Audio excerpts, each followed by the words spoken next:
Kita ninyo. Kapalis na po kami ng isla.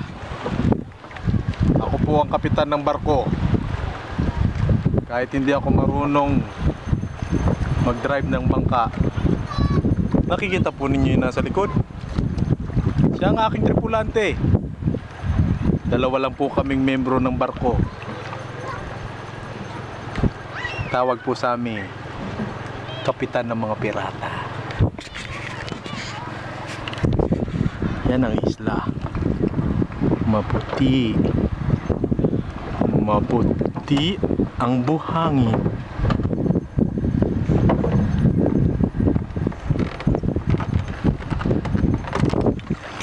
Ayos ka lang, tol? Yan na. Nag-uumpisa na ang aking tripulante. Magaling ka bang lumangoy, tol? Galing. Mabigat ako. Mabigat ako maging salbabida. Gaano maganda. Tingnan nyo naman ako.